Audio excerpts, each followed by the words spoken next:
नमस्कार, आप सभी का स्वागत है भारत 24 पर। मैं हूं आपके साथ पूर्णिमा मिश्रा। वक्त दहाड़ का हो चला है, लोकसभा चुनाव की बात करेंगे और उसके मुद्दों की लिस्ट में अब शहादत पर सवाल उठाने वालों के नाम भी जुड़ चुके हैं। पुंछ में हुए आतंकी हमले पर सियासी रोटियां सेकने के लिए विपक्ष के नेता उतारू हो गए हैं। आप जरा ये सोचिए कि चंद नेताओं की आखिर ऐसी क्या मजबूरी है कि उनको महंगाई, बेरोजगारी, बिजली, पानी, विकास जैसे मुद्दे नजर नहीं आते, बल्कि देश की सुरक्षा करने वाले जवानों पर आतंकियों के कायराना हमले उनको सियासत का मौका दिखाते हैं। कौन ये सोच सकता है कि राजनीति का स्तर इस कदर गिर जाएगा कि देश सैनिकों पर कायराना हमले में भी, देश में हुए सैनिकों पर कायराना हमले में भी विपक्ष के नेता सियासत का मौका तलाश लेंगे। आखिर ये किस तरीके की चुनावी रणनीति है? शहादत में भी ये नेता सियासत का मौका तलाशने लगते हैं। और अब इस फहरिस्त में पंजाब के पूर्व सीएम चरणजीत सिंह चन्नी का नाम भी शामिल हो चुका है। इसी लिस्ट में अब लालू यादव के बड़े बेटे तेज प्रताप यादव भी शामिल हो चुके हैं, जिनका यह कहना है कि चुनाव आते ही आतंकी हमले होने लगते हैं। और तो और नेशनल कॉन्फ्रेंस के अध्यक्ष फारूक अब्दुल्ला कहते हैं कि पाकिस्तान ने चूड़ियां नहीं पहन रखी हैं, उनके पास भी एटम बम है। और अब तो महाराष्ट्र के कांग्रेस नेता विजय वडेट्टीवार ने एक नई थ्योरी दे दी है। वो ये कहते हैं कि मुंबई हमले में शहीद आईपीएस अधिकारी हेमंत करकरे की हत्या कसाब या आतंकियों की तरफ से चली गोली से नहीं, बल्कि आरएसएस को समर्पित एक पुलिस अधिकारी के हथियार से चली हुई गोली थी। हालांकि स्टेटमेंट की आलोचना पर उनकी तरफ से एक सफाई आ चुकी है कि उन्होंने जो भी कुछ कहा है वो रिटायर्ड पुलिस अधिकारी एमएस मुशर्रफ की हु किल्ड करकरे नाम की किताब के रेफरेंस से लिया गया था। लेकिन सवाल यह उठता है कि शहादत पर सियासत करने वाला विपक्ष आखिर कौन सी रणनीति तलाश रहा है? नेताओं के इस पाकिस्तान परस्ती के पीछे आखिर वजह क्या है? ये लो लेवल पॉलिटिक्स जो की जा रही है, क्या ये जवानों के मनोबल पर असर नहीं डालेगी? इस चुनौती भरे माहौल में जब भारत को एक साथ मजबूत होकर चीन जैसे दुश्मन का सामना करना है, पाकिस्तान की कायराना हरकतों से निपटना है, ऐसे में देश के अंदर रहने वाले लोग जवानों के मनोबल को किस तरीके से कमजोर कर रहे हैं ये नेता, इस रवैये से भारत निपटेगा कैसे? कई सवाल हैं, कई चर्चा के मुद्दे आज शामिल रहेंगे, मेहमानों का खास पैनल भी रहेगा। लेकिन उससे पहले शहादत पर सियासी बयानबाजियां, वार पलटवार क्या है, आपको वो सुन पाएंगे। कि ये स्टंटबाजी हो रही है, हमले नहीं हो रहे। पिछली बार भी जब इलेक्शन आते हैं तो ऐसे स्टंट खेले जाते हैं और बीजेपी को जिताने का संविधान तैयार किया जाता है। ये तैयार किए हुए सारे पहले से तैयार करके हमले करवाए जाते हैं। ये बीजेपी को जिताने का एक स्टंट होता है, इसमें सच्चाई नहीं होती। लोग मरवाने और लोगों के लाशों पे खेलना ये बीजेपी को आता है। कह रहे हैं कि जो पार का कश्मीर है उसको भी हम मर्ज करेंगे और वो लोग चाहते हैं कि हम उस कश्मीर से मर्ज हो जाए। डिफेंस मिनिस्टर कह रहे हैं तो करें, हम कौन से रोकने वाले हैं? आपको बारीकी नजर हमें तो पहुंचेंगे नहीं। ये भी याद रखे वो भी चूड़ियां पहने हुए नहीं है, ये याद रखिएगा। उनके पास भी एटम बम है, ये याद रखिएगा। और अफसोस यह है कि वो एटम बम हमारे ऊपर ही गिरेगा। 1962 का युद्ध, 1965 का युद्ध, 1971 का युद्ध, क्या ये कांग्रेस ने चुनाव जीतने के लिए करवाए थे? इससे घटिया बयान जिस पे कांग्रेस पार्टी के राष्ट्रीय अध्यक्ष को माफी मांगनी चाहिए, सोनिया जी और राहुल गांधी जी को माफी मांगनी चाहिए, देश से माफी मांगनी चाहिए। हमारी सेना का अपमान करते हैं। अरे जब अतिक्रमण करने का प्रयास चीन ने किया डोकलाम में, तब हमारी सेना ने मुंह तोड़ जवाब दिया। सवाल इस पे आता है कि कांग्रेस पार्टी कितना गिरेगी, कितने हल्के बयान देगी। क्या कांग्रेस चुनाव जीतने के लिए अब हमारे वीर सैनिकों को भी अपमान करेगी? कुछ सवालों को आपके सामने रखती हूं और उसके बाद मेहमानों से आपका तारुफ करवाऊंगी। सबसे पहला सवाल आज दहाड़ का ये रहेगा। तो शहादत पर सियासी बोल आपने सुने, लेकिन क्या सवाल है सैनिकों की शहादत पर आखिर सियासत क्यों की जा रही है? नेताओं का ज्ञान क्या शहीदों का अपमान नहीं है? आतंकी हमले पर आखिर सियासी हो हल्ला क्यों हो रहा है? जमीनी मुद्दों से नेता क्यों भटक रहे हैं? क्या शहादत पर सवाल उठाने से कोई सियासी फायदा मिल पाएगा? डॉक्टर कौशल मिश्रा बीजेपी के प्रवक्ता इस वक्त हमारे साथ मौजूद हैं। रविंद्र शर्मा जी कांग्रेस के प्रवक्ता हमारे साथ हैं। रामकृपाल सिंह जी वरिष्ठ पत्रकार हैं। कन्हैया बेलारी जी वरिष्ठ पत्रकार हैं और जनरल के सिन्हा रक्षा विशेषज्ञ भी इस वक्त हमारे साथ जुड़े हुए हैं। आप सभी मेहमानों का बहुत बहुत स्वागत दहाड़ की इस चर्चा में। और शुरुआती ओपनिंग स्टेटमेंट के लिए सभी के पास एक एक मिनट का वक्त रहेगा, तो इसीलिए रिक्वेस्ट करूंगी कि उसको क्रिस्प रखें और उसके बाद इस डिबेट को ओपन किया जाएगा। सबसे पहला सवाल रविंद्र शर्मा जी आप ही के साथ करना चाहूंगी। वाकई में चुनावी स्टंट है सर? चुनावी स्टंट, एक आतंकी हमला जहां पर हमारे जवान शहीद होते हैं, बीजेपी को लाशों के साथ खेलने में मजा आता है क्योंकि लोकसभा चुनाव है। यह अपने आप में कितना गिरा स्तर नजर आता है सर, और कितनी गिरी हुई सोच को दर्शाता है ये कांग्रेस पार्टी की?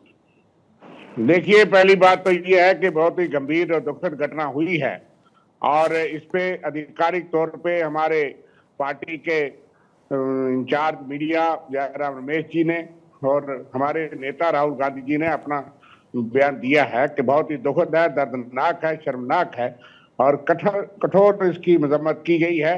और दर्दनाक ये है कि बार बार हमारी सेना पे हवाई तरीके से हमले हो रहे हैं, हाईवे पे हो रहे हैं। 25 जवान शहीद हुए हैं पिछले 2-2.5 साल में और जम्मू कश्मीर के रजौरी पुंछ में आतंकवाद जो है वो चरम सीमा पे वापस लौट आया। ये बहुत ही चिंताजनक बात है और इस तरह के हमले की कड़ी निंदा होनी चाहिए। हम सेना और जो शहीद जवान है उनके साथ, उनके परिवारों के साथ पूरी सहानुभूति से खड़े हैं। और बड़ी प्रश्न ये है कि ये बार बार ये वारदातें क्यों होती थी? इससे पहले भी इतने संवेदनशील जो है वो मामले में कोई चुप्पी साधे हुए यहाँ के गवर्नर जो बीजेपी के नामी थे उन्होंने कई सवाल उठाए थे। और पुलवामा हमले पे अगर 5 जहाज मुझे दिए होते या मुझे रिक्वेस्ट आए तो 40 जवान शहीद। ठीक है रविंद्र जी, यानी कि आप इसको यहाँ तक ले आए हैं सर, आप यहाँ तक ले आए हैं कि आतंकी हमले बार बार हो रहे हैं। लेकिन मेरा सवाल यह था कि आतंकी हमले हो रहे हैं और जाहिर बात है कि ऐसे आतंकी हमलों को लेकर सरकार को एक्शन मोड में रविंद्र जी रहना चाहिए। ऐसे हमले कभी एंडोर्स नहीं हो सकते, लेकिन ऐसे मामलों को ग्लैमराइज करते हुए क्या चुनावी स्टंट बताना सही है? डॉक्टर कौशल मिश्रा, बीजेपी का पॉलिटिकल स्टंट पुंछ पर हुआ हमला, ये कह रही है सबसे बड़ी विपक्षी पार्टी और उसके नेता। पूर्णिमा जी, पिछले 24 घंटे में एक नहीं 3-4 एपिसोड हुए हैं। एक चन्नी जी ने कहा स्टंट है, उसको तेजस्वी जी ने अभी आपने बताया सपोर्ट किया, थरूर ने सपोर्ट किया। उसके बाद फारूक अब्दुल्ला जी ने बोला कि उन्होंने चूड़ियां नहीं पहन रखी है, हमारे ऊपर एटम बम गिरेगा। इसके साथ ही कल बांग्लादेश के एक अखबार में द डेली स्टार में इनका शशि थरूर का एक आर्टिकल लिखा गया है जिसमें उन्होंने लिखा है द इंडियन एडमिनिस्ट्रेड कश्मीर, ये लिखा गया है। और उसके बाद चौथा एपिसोड हुआ करकरे जी की शहादत पर। कांग्रेस के नेता विजय और शशि थरूर जी दोनों ने सवाल उठाए हैं। ये 4 चीजें हुई हैं। लेकिन फिर मैं पूछना चाहता हूं इंडी गठबंधन वालों से, साथियों इतना सन्नाटा क्यों है? सोनिया जी चुप क्यों है? राहुल जी चुप क्यों है? प्रियंका जी चुप क्यों है? शरद पवार चुप क्यों है? उद्धव चुप क्यों है? लालू चुप क्यों है? अखिलेश चुप क्यों है? ममता चुप क्यों है? इस चुप्पी को तोड़ करके इंडी गठबंधन वालों को सामने आकर के बोलना पड़ेगा कि वो देश के साथ है। ठीक है, लेकिन कौशल जी, आप इनसे सवाल पूछते हैं, आप इनसे सवाल पूछते हैं कि ये चुप क्यों हैं, लेकिन इसके साथ साथ सत्यपाल मलिक के बयान का रेफरेंस देते हुए ये कहा जाता है कि आप इधर उधर की बातें क्यों करते हैं, ये बताइए कि हमला कैसे हुआ और इसकी जवाबदेही तो सरकार की ही बनती है ना सर। इस पर सियासत नहीं हो सकती, इसमें कोई दो राय नहीं है। और सियासत करने वालों को यह समझना पड़ेगा कि हमें हमारे जवानों पर गर्व है और उनकी शहादत पर कोई इस तरीके से ओझे और नीचे बयान नहीं दे सकता। लेकिन फिर भी जवाबदेही सरकार की है और इसमें कोई दो राय नहीं है। रामकृपाल सर, आपके पास आते हुए और उसके बाद बाकी मेहमानों के पास आऊंगी। मतलब सर, चुनावों में मुख्य मुद्दे क्या होने चाहिए जिन पर चर्चा हो, जिनको लेकर आप सरकार को घेर सकें, लेकिन एक आतंकी हमला, उसको ग्लैमराइज करते हुए यह कहा जाता है कि ये चुनावी स्टंट है, ये पॉलिटिकल स्टंट है बीजेपी का, और लाशों पर खेलना बीजेपी को इसमें मजे आते हैं। मतलब ऐसा बयान, सेना, हमारे जवान दिन रात एक करते हुए हमारे बॉर्डर्स की सुरक्षा करते हैं, शहीद हो जाते हैं हमें सुरक्षा देते देते, और एक आतंकी हमले पर ऐसा बयान देगा विपक्ष? देखिए पूर्णिमा जी, आपने बहुत अच्छे ढंग से चीजों को रखा है। अब इस पर क्या कहा जा सकता है, मैं इतने कह रहा हूं कि ये वही पार्टियां हैं, वही विपक्ष है जो बाहर जाकर के कहता है कि भारत में लोकतंत्र नहीं है, भारत में अभिव्यक्ति की आजादी नहीं। जिस भारत में अभिव्यक्ति की आजादी नहीं है, लोकतंत्र नहीं है, वहां इस तरह के बयान दिए जा रहे हैं। मैं समझता हूं दुनिया में किसी और देश में कोई भी पार्टी, कोई भी संगठन, कोई भी व्यक्ति इतना नीचे उतर करके अपने वोट के लिए राष्ट्र का अपमान कहीं नहीं होता होगा, और इतनी छूट शायद कहीं नहीं मिलती होगी कि आप किसी तरह का बयान दे दें, आपके पास कोई सबूत हो, कोई चीज हो। कोई कह रहा है कि फलाना ने किताब में लिखा था, मैं उसको, अरे भाई किताब में लिखा था, क्या लिखा था? आज बताइए, कसाब की बात आज क्यों उठ रही है? मुश्किल से 20 दिन और रह गए हैं चुनाव खत्म होने का। ठीक है रामकृपाल सर, टाइम आप सर, टाइम आप, मैं आती हूं उसके बाद आपके पास डिटेल में इस पर मैं बात करूंगी, लेकिन बाकी दो मेहमान भी हैं, उनका ओपनिंग स्टेटमेंट भी ले लेती हूं। कन्हैया बेलारी साहब, आतंकी हमले को लेकर इतना सियासी हो हल्ला और इससे पॉलिटिकल माइलेज लेने की कोशिश, नुकसान ज्यादा या फायदा, इस तरीके के स्टेटमेंट से विपक्ष को मिलेगा? देखिए, आतंकी हमले जब होते हैं तो इसमें राजनीति नहीं होनी चाहिए, लेकिन राजनीति ऐसा बड़ा मसला है और चुनावी मौसम है, अभी चुनाव चल रहा है, तो प्रयास तो करेंगे। ट्रबल्ड वाटर में ही फिशिंग किया जाता है, आप जानती हैं, सब लोग जानते हैं। तो वो बयान, लेकिन वो बयान इस तरह का नहीं देना चाहिए। आतंकी हमले में हमारे जवान अगर शहीद होते हैं तो उस तरह का बयान नहीं देना चाहिए। लेकिन मुद्दा जो है, ऐसा ये मुद्दा नहीं है कि ये तिल को ताड़ बनाने जैसा मामला है। मामला तो अभी समझिए कि इसे हम लोग जो देख रहे हैं, बहुत सारे मुद्दे हैं जो बात भी, बेरोजगारी का मुद्दा है, महंगाई का मुद्दा है, कर्नाटका का मुद्दा है, और भी देश में कई मुद्दे हैं। तो उस मुद्दे को जोर शोर से उठाना चाहिए। लोग बात भी कर रहे हैं, आतंकी हमला हो और उसको ग्लैमराइज कोई करता है, ये दुखद बात है। लेकिन आपने कह दिया कि सर तिल का ताड़ नहीं बनाना चाहिए, और मुझे तो लगता है कि अगर जवानों पर और उनकी शहादत पर सियासत हो और कोई उसका पॉलिटिकल माइलेज लेने की कोशिश करे तो उसको एक सुर में ऐसी आवाज देनी चाहिए, ऐसा जवाब देना चाहिए कि दोबारा से इस मामले पर पॉलिटिकल माइलेज लेने की कोई भी पार्टी कोशिश ना करे, क्योंकि इट्स नॉट अलाउड। जनरल के सिन्हा, आपके लिए सर मैं 1 मिनट का टाइमर रोकूंगी और आपको मैं पूरा समय दूंगी, क्योंकि मैं ये समझना चाहती हूं कि चाहे पुलवामा हो, चाहे पुंछ हो, चाहे फिर सर्जिकल स्ट्राइक हो, आतंकियों को लेकर कोई भी सरकार का स्टेप हो, और ऐसे आतंकी हमले सर आपसे बेहतर कौन जान सकता है कि अपना एक परिवार सब कुछ गवा देता है ऐसे हमलों में, जब एक जवान भी शहीद होता है तो। लेकिन ऐसे मामलों पर पॉलिटिकल माइलेज लेने की कोशिश, ये बताते हुए कि बीजेपी का चुनावी स्टंट है, ये तो बहुत ही लो लेवल पॉलिटिक्स हो गई ना जनरल के सिन्हा। पूर्णिमा जी, जय हिंद। जय हिंद सर। देखिए, आज एक सुप्रीम सैक्रिफाइस जो हमारे एयरफोर्स के बहादुर जवानों ने दिया है माँ भारती की रक्षा के लिए, और उसकी अखंडता की बात आज हो रही है कि देश के उस हिस्से को, उन सभी हिस्सों को जोड़ के रखना है जो माँ भारती को और उसका विस्तार जो हमारा था उसके ऊपर। और उस बीच जब आपका दूसरा फेज का इलेक्शन खत्म हो जाता है, बहुत बड़ी संख्या में लोग उमड़ के निकलते हैं जम्मू कश्मीर में, और ये दिखाते हैं कि जो अभी तक हुआ है उसके ऊपर मोहर लगाते हैं। तो तीसरे चरण के इलेक्शन के पहले एक शहादत, एक एक्शन होता है, एक एम्बुश होता है, और उसके अंदर हमारी शहादत होती है, और फिर पूरे के पूरे गुफकार गैंग के लोग खड़े हो जाते हैं और हमारे सैक्रिफाइस के आड़ में रख करके अपनी रोटियां सेकने के काम शुरू करते हैं। देखिए, वोट बैंक की राजनीति इतनी ओछी, उतनी गिरी हो सकती है, वो आपको दिखाई दे रहा है 2 दशकों के बाद से ये चीजें। इसके पहले भारत जब आजाद हुआ था उसके बाद तक बहुत सारी चीजें हुई, मगर लोग कभी भी इसके ऊपर सियासत नहीं करते।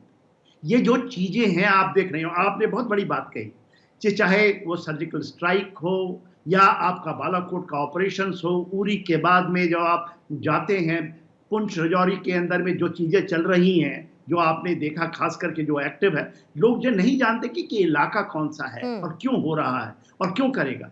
पाकिस्तान हमारा माना हुआ ये है एक एक्शन करके यदि वो पूरे के पूरे चीजों इनको देता है, पर वोट बैंक की राजनीति में इनको इसकी हानि हुई है, जो दुर्दशा आज इनकी है पूरे, इसके लिए तो पब्लिक जवाब देती है ना। मगर क्या होता है, हमारी आत्माएं रोती हैं। हम सैनिक जो 40-40 साल तक देश की माँ भारती की सेवा करते हैं और देखते हैं कि हमारे ही यहाँ पर लोग इस तरह के हैं जो जयचंद बने हुए हैं, जो कोई कहता है कि उसके पास एटम बम है, वो कहता है वो आप पे गिरा देगा। आप किसकी भाषा, किसकी तरफ खड़े हैं? आपको दिखाई नहीं देता जब आप ये कहते हैं मैं खून से लिख देता हूं कि पाकिस्तान से जब तक आप बातचीत नहीं करेंगे तो ये चलता रहेगा। तो ये बताइए, हमारी स्ट्रेटजी है, हमने सोच समझ के ली ना, समय की कि talk and terror will not go together, और उसका आप आयाम देख रही हैं। आज केवल कहते हैं 2 अंकों से नीचे भी पूरे दहशतगर्द उस इलाके का जो टेररिज्म का है वो कम पे है।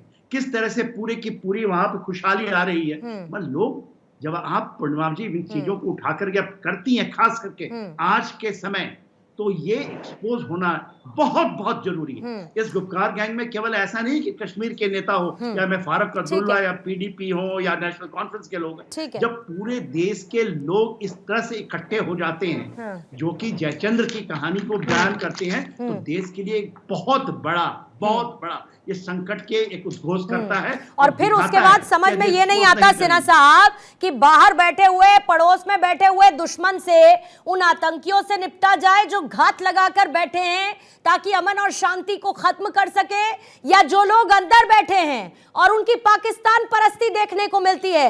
रविंद्र शर्मा जी, फारूक अब्दुल्ला का जिक्र सिन्हा साहब ने किया, और न सिर्फ फारूक अब्दुल्ला बल्कि ऐसे बीते तमाम बयान में लेकर आऊं, अरे क्यों ना कहा जाए सर कि आप लोगों का पाकिस्तान के प्रति प्रेम टपकता है। आप ये बताइए सर, आपने अपडेट ली उन हमले में। रविंद्र जी मेरा सवाल खत्म नहीं हुआ अभी, मेरा सवाल खत्म नहीं हुआ सर, मेरा सवाल खत्म नहीं हुआ। आपने क्या ये अपडेट ली कि पुंछ हमले में किसका हाथ सामने आ रहा है? जरा बताइएगा मुझे, किसका आ रहा है ये बताइए। देखिए पूर्णिमा जी, मैं पुंछ राजौरी का रहने वाला नहीं, मैं किसका हाथ है सर बताइए, रिपोर्ट्स क्या बता रही हैं? ये कोई कहने की बात है? ये लश्कर का है ना सर, लश्कर का है ना रविंद्र जी? नहीं, लश्कर किसका है? पाकिस्तान का है। पाकिस्तान है, तो ये पाकिस्तान के प्रति प्रेम क्यों टपकता है? गंभीर बात ये है कि मेरी बात को भी सुनिए, गंभीर बात ये है कि वारदातें बढ़ रही हैं। इतनी गंभीर बातें होती तो ना चन्नी साहब, ना फारूक अब्दुल्ला साहब, ना किसी पत्रकार की बात आती है। कम से कम बोलने से पहले सोचते तो सही, अगर गंभीरता होती तो। लेकिन आप सवाल जरूर करिए, जो हमारा किसी का अनुचित बयान है रविंद्र जी, रविंद्र जी आप मुझे जो दिल पर हाथ रखकर बताइए सर, आपने कहा आप उसी इलाके से आते हैं। रविंद्र जी मेरी बात सुनिए, रविंद्र जी आप और मैं कोई खिलाफत पे नहीं खड़े हैं। रविंद्र जी सुनिए, आप और मैं खिलाफत में नहीं खड़े हैं। आप मुझे दिल पर हाथ रखकर बताइएगा सर, जब आतंकी हमले होते हैं और उसको ये कह दिया जाए कि वो फलाना पार्टी का पॉलिटिकल स्टंट है, आपके अंदर से आत्मा आपकी रोती नहीं है? आपको दुख नहीं होता ऐसे स्टेटमेंट्स पर सर? पाकिस्तान को लेकर आपका गुस्सा भड़कता नहीं है? अब आप थोड़ा पाठ पढ़ाइए, मेरी बात भी थोड़ा सा सुन लीजिए। बोलिए। मैं एक शहीद परिवार से हूँ। मेरे परिवार के लोग वीर चक्र 1948 में हुए। हमें जिससे ज्यादा दुख होता है, जितना दुख होता है वो सबको होता है। अगर किसी का अनुचित बयान है, हम उसको अप्रूव नहीं करते। पार्टी का ऑफिशियल जो स्टैंड है वो स्टैंड है।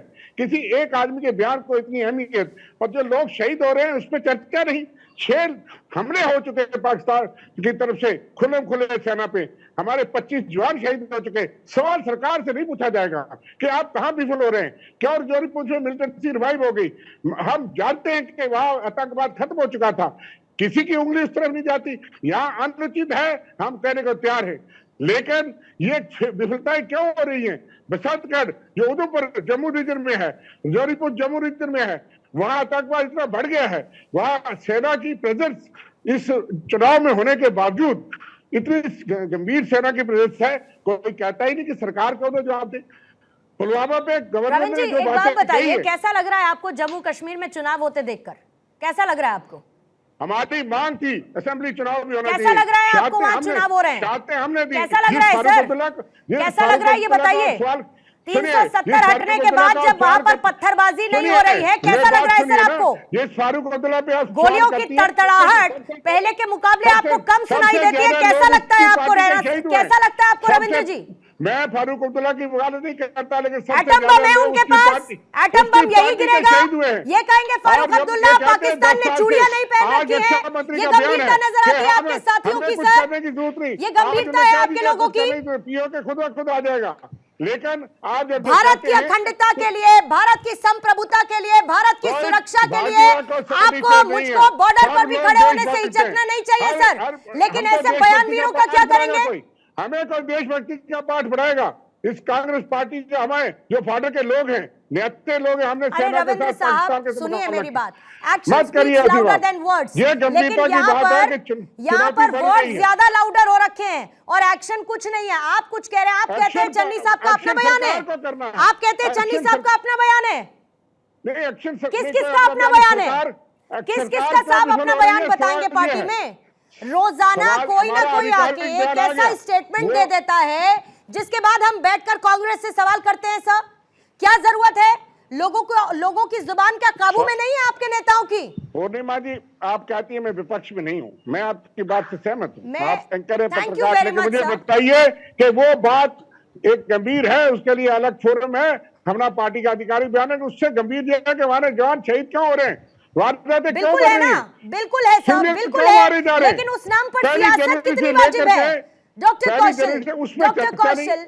सियासत कितनी वाजिब है? मैं कहती हूँ कि ये तो सवाल पूछा जाएगा ना सर। आज हम और आप बात करते हैं, ठीक है, आ रही हूँ रविंद्र जी, आ रही हूँ। कौशल साहब, हम ये कहते हैं कि धारा 370 आतंकवाद की मूल वजह थी, धारा 370 खत्म कर दिया, और मैं आंकड़े सामने रखती हूँ। आ रही हूँ रविंद्र साहब, मैं आ रही हूँ आपके पास। डॉक्टर कौशल, मैं ये मानती हूँ कि आतंकी घटनाओं में कमी आई है, ये मैं मानती हूँ, लेकिन उसके बावजूद एक भी आतंकी घटना होना, एक भी जवान की शहादत ना आपको मंजूर ना मुझको मंजूर।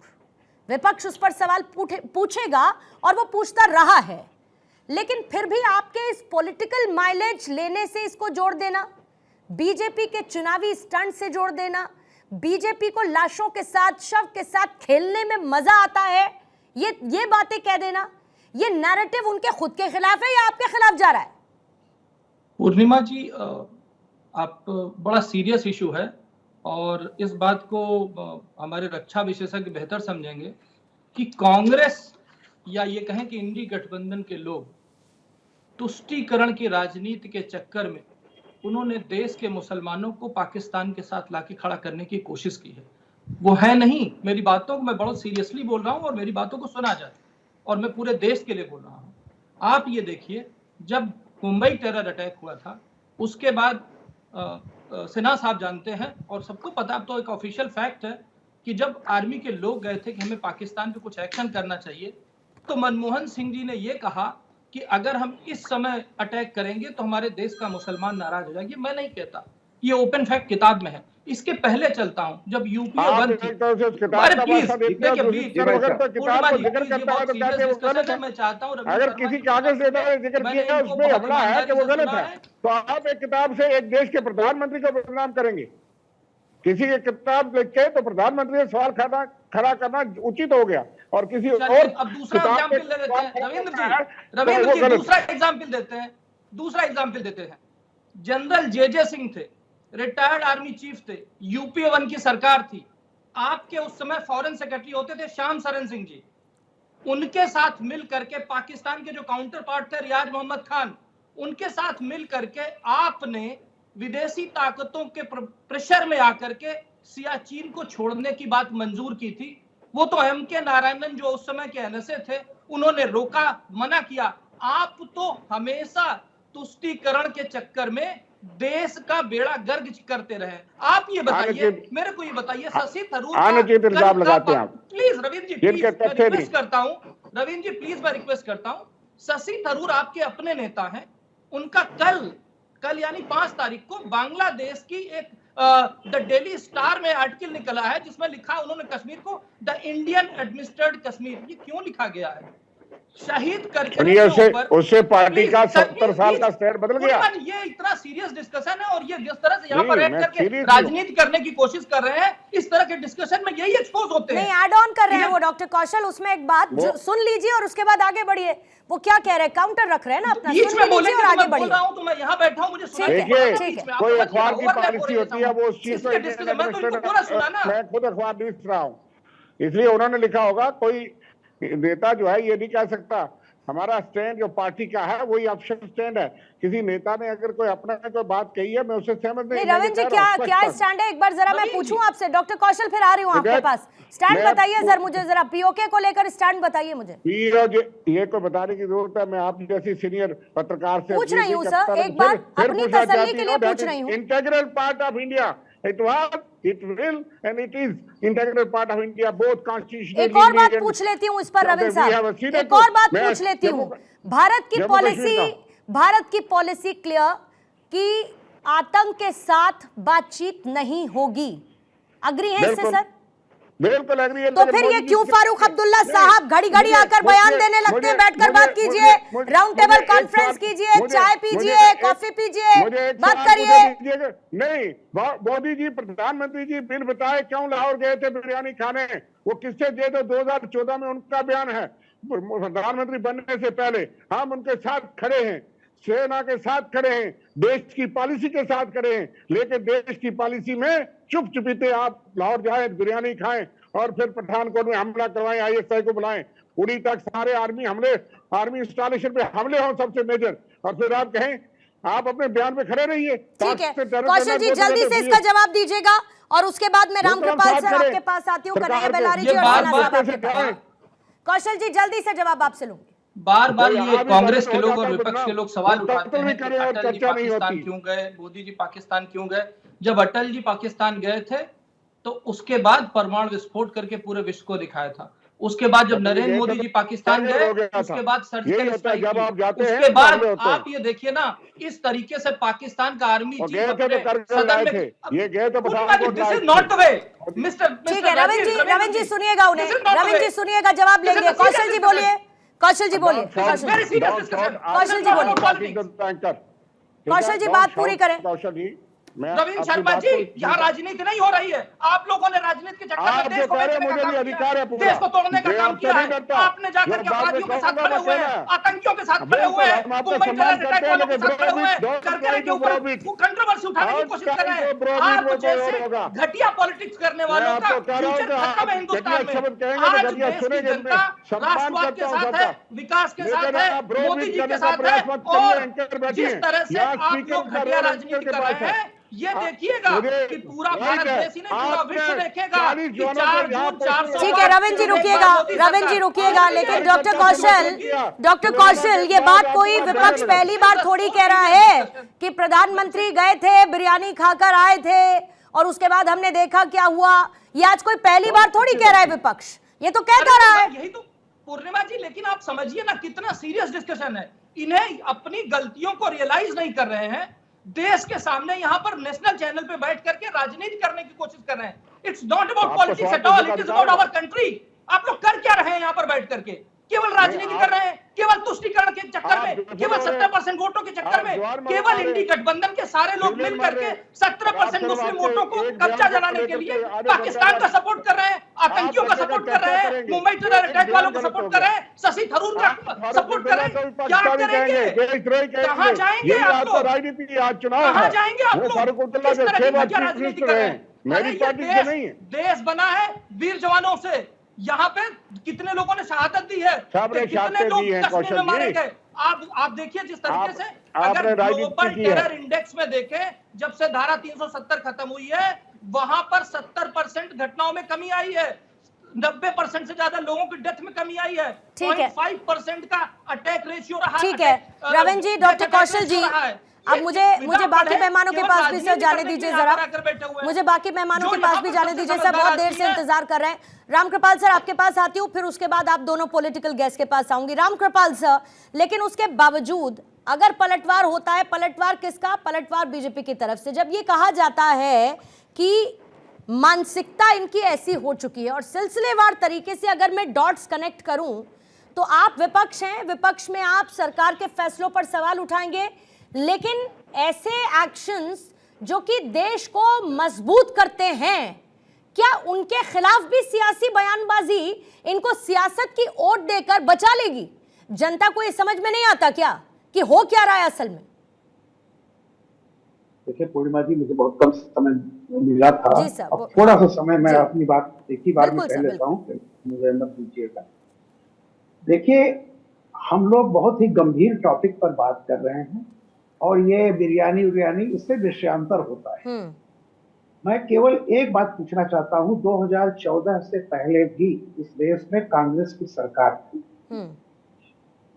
पाकिस्तान भारत पर इतने जख्म डाल रहा है, आज से नहीं, जियाउल हक ने कहा था इतने जख्म दूंगा कि हिंदुस्तान को कराहेगा।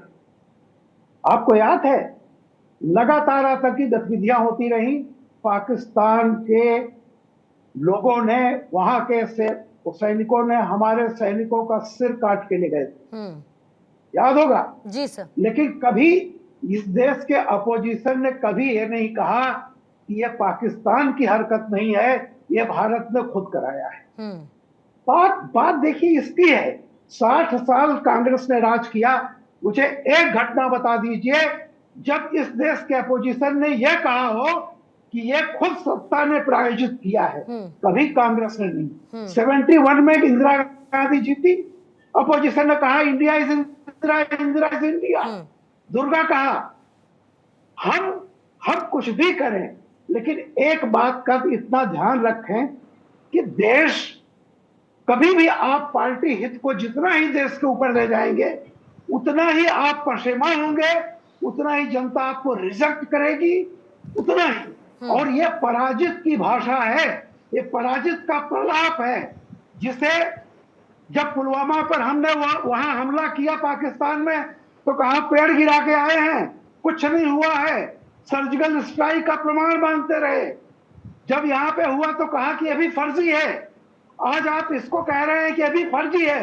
और तो और उस कसाब को जिससे घृणा करता है, हिंदुस्तान का मुसलमान भी उससे घृणा करता है, उसको भी आप कह रहे हैं कि वो निर्दोष था और करकरे की हत्या हमने की है, हमारी पुलिस ने। अरे गिरने का भी कोई स्तर होता है। अपोजिशन रही है, पार्टियां रहेंगी। मैं आज बताऊं, कभी भी कांग्रेस अगर सत्ता में होती, मैं कभी ये बात नहीं कर सकता था कांग्रेस ऐसा करा सकती है। रीजनल पार्टी सत्ता में हो, मैं कभी नहीं मान सकता कि रीजनल पार्टी वोट के लिए अपने ही लोगों को मरवाएगी। क्या बात आप लोग कर रहे हैं? मुद्दों से मत भागिए, ऐसा मत कीजिए, डिफेंड मत कीजिए। जो गलत है उसे गलत कहने का साहस रखिए। जब सरकार के डीएसपी आतंकवादियों को भगाने में डीआईजी को कहेंगे आपको पता नहीं है, ये बड़ी बात है, मेरी गाड़ी को जाने दीजिए।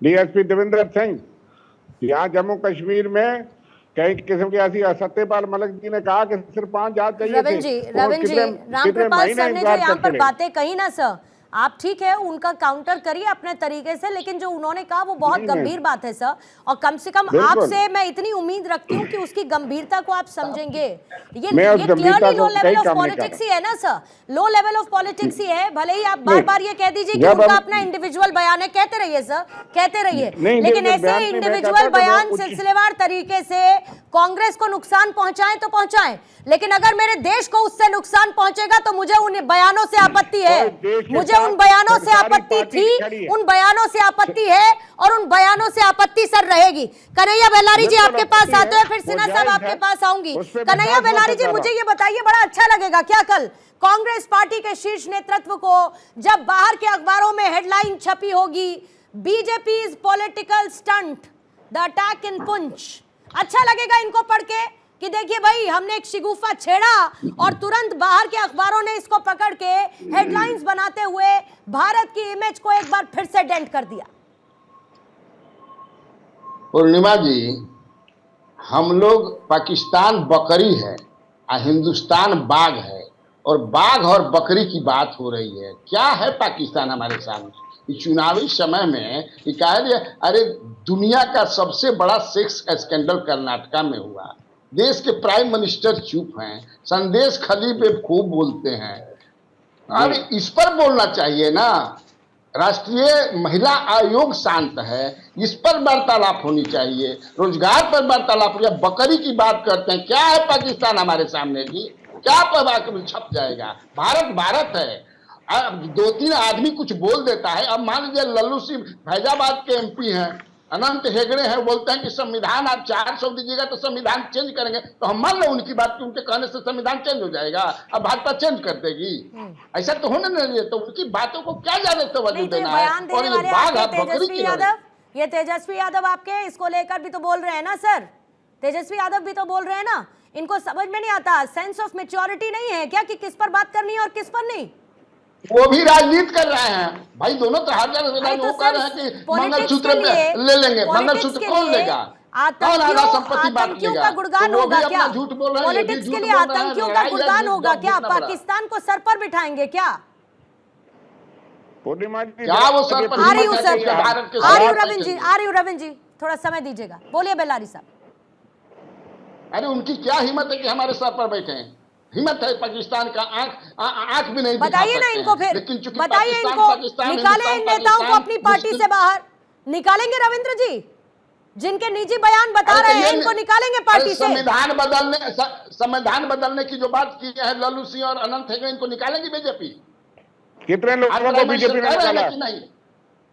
आ रही हूँ कौशल जी, इसका जवाब लूंगी आपसे। आ रही हूँ रविंद्र जी, जल्दी से क्विकली, फिर के सिन्हा सर आपके पास आऊंगी। देखिए, आप कह रही हैं कितने लोगों पे जिन्होंने महिलाओं पे आपत्तिजनक बयान दिए, कितने कितने गंभीर बयान दिए। मेरे को पता है सर किस किसने दिए और कहां से शुरू करूं, कहां तक जाएगा, ये मुझे बहुत अच्छी तरीके से पता है, और फिर सब उसके लपेटे में आएंगे। और इसलिए एक इंडिविजुअल के बयान पे लेकर के आप भी इतनी गंभीर हैं, लेकिन जो जवान शहीद हो रहे हैं, हालात खराब हो रहे हैं, लोग मारे जा रहे हैं, उस पर आप भी चर्चा नहीं करना चाहती?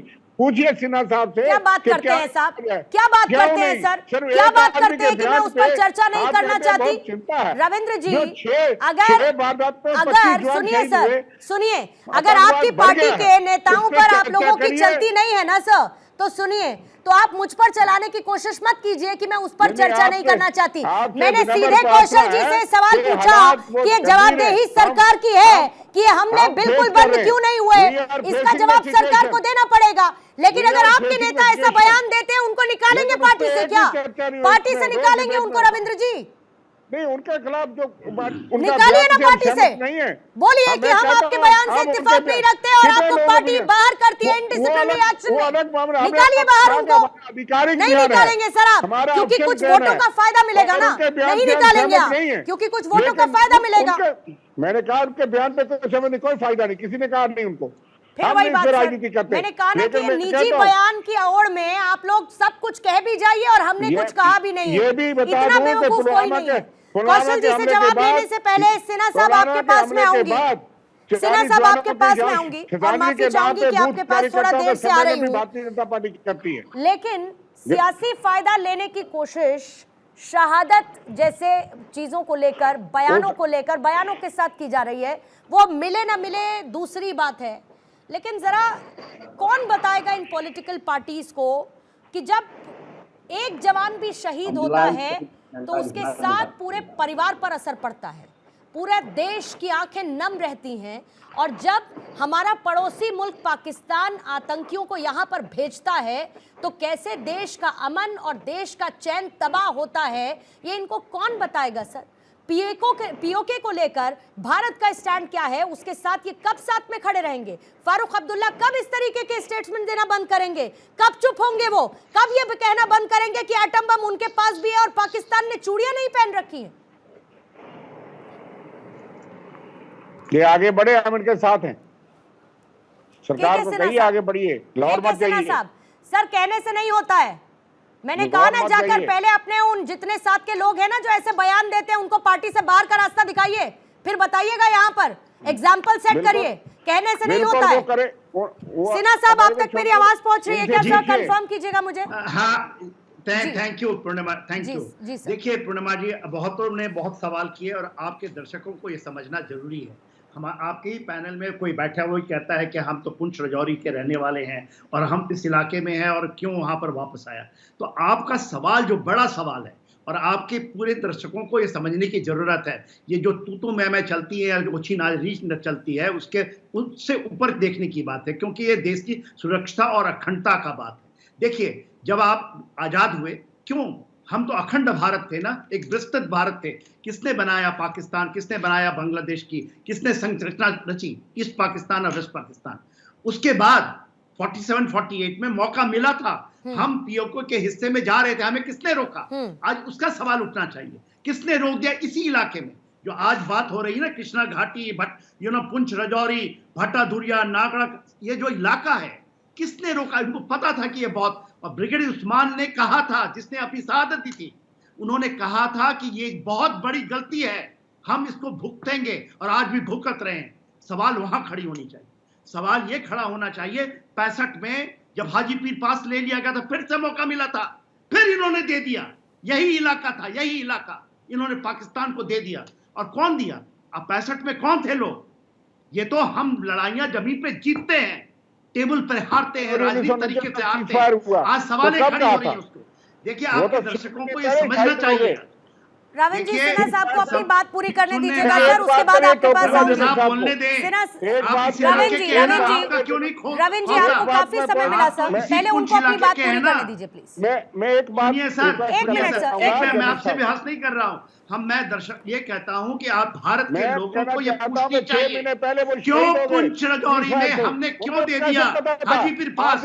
यही इलाका है वो, वही इलाका जहाँ हमारी शहादत अभी भी है। अदरवाइज पीओके बोलते हैं, मुझे पर बात तक समझाने के लिए तैयार थे। मैं आपसे 71 की लड़ाई में भी ये बार-बार रविंद्र जी सुन लीजिए पहले सिन्हा साहब को, फिर अपनी बात कीजिएगा सर, रुकिएगा सर। आज से 2018 में पंचायत का इलेक्शन हुआ था, हमारे मेजर गोगोई साहब की बातें आपको याद होगी। उस इलेक्शन में इतनी शहादत हमने दी, और पहली बार 2 दशक के बाद पंचायत इलेक्शन करवाया, और केवल वो शहादत थी जिसके कारण वहां पर राजनीति के कारण ही वोटिंग आती है।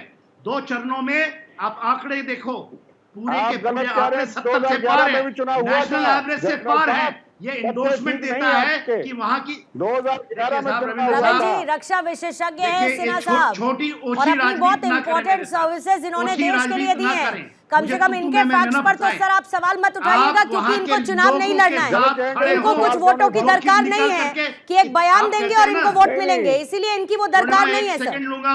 ये भी नहीं जानता कि वोटों की दरकार है कि नहीं है, जो बात गलत होगी तो मेरा अधिकार।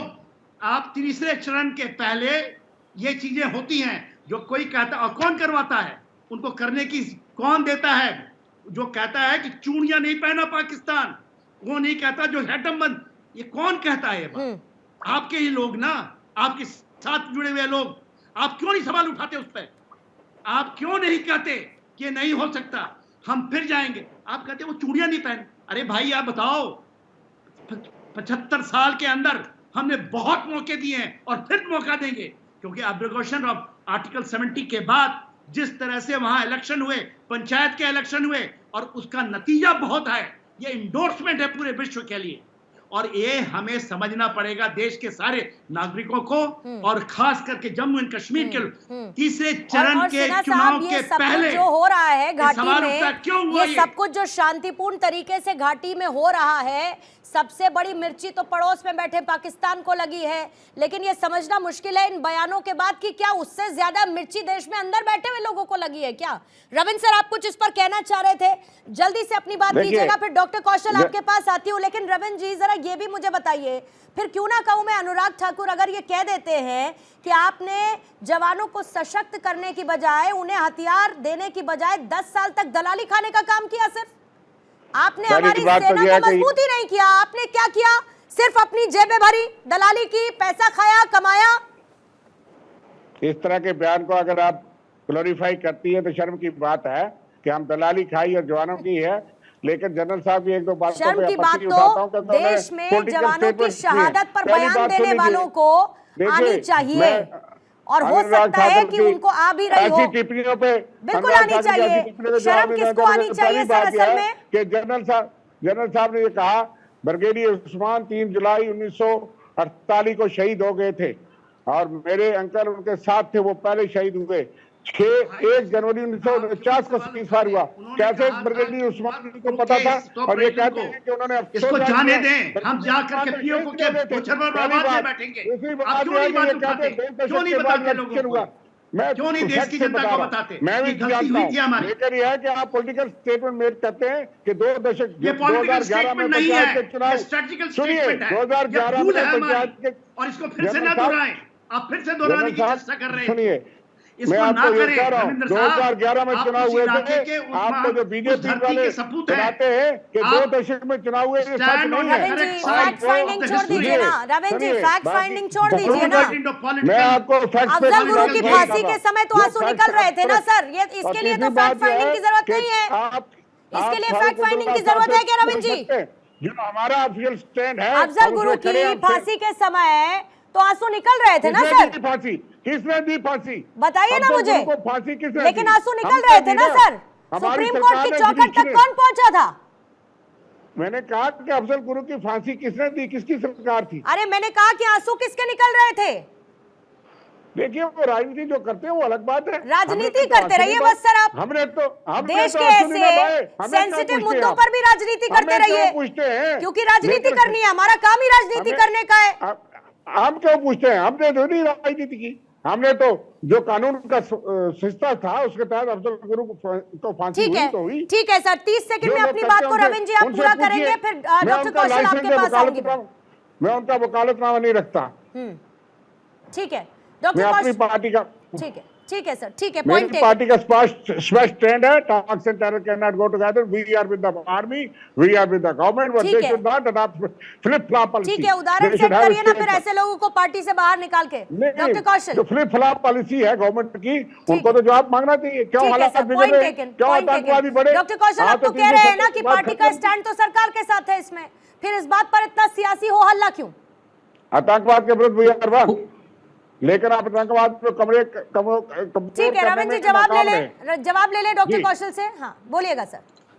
पूर्णिमा जी, जब हमारे साथी प्रवक्ता ने ये एक्सेप्ट ही कर लिया कि वो जो आंसू निकालने वाला बयान था वो तो राजनीति थी, तो सब कुछ जनता के सामने खुला है कि जो उस समय था वो राजनीति थी, जो आज इनके नेता कर रहे हैं वो राजनीति है, और जो यहाँ पर बैठ करके रविंद्र जी कर रहे हैं वो उनका राजनीतिक कंपल्सन है कि उन्हें पाकिस्तान के साथ खड़ा होना है, उन्हें आतंकियों के साथ खड़ा होना है, उन्हें अपराधियों के साथ खड़ा होना है, उन्हें देश के गद्दारों के साथ खड़ा होना है। अब जहां तक रही सेना की बात, जब से देश आजाद हुआ था, जीप घोटाले से लेकर के आने वाला बोफोर्स घोटाला, सब कंगरे वाले कांग्रेस के लोग हैं।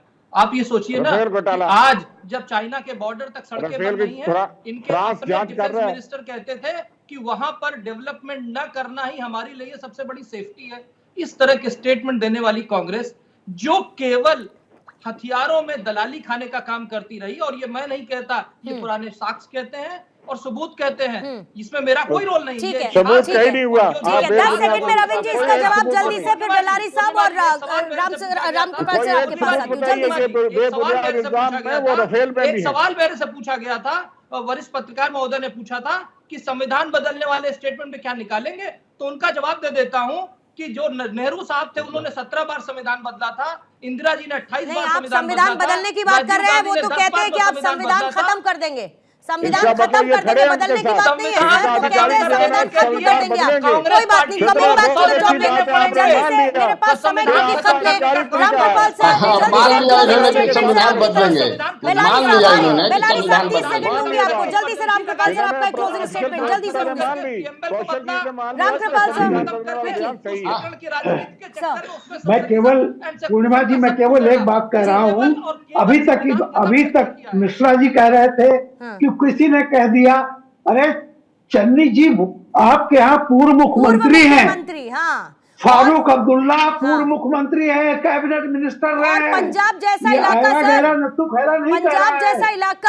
पंजाब जैसा इलाका जो खुद इन चीजों से दो चार होता रहता है, भुक्तभोगी है, गंभीर मामला है। ऐसा नहीं है कि आप उसको पार्टी से आप कहेंगे पार्टी का मसला नहीं है। ठीक है सर, पॉइंट टेकन सर, समय खत्म है। बेलारी साहब जल्दी से 10 सेकंड में अपनी बात कीजिएगा सर।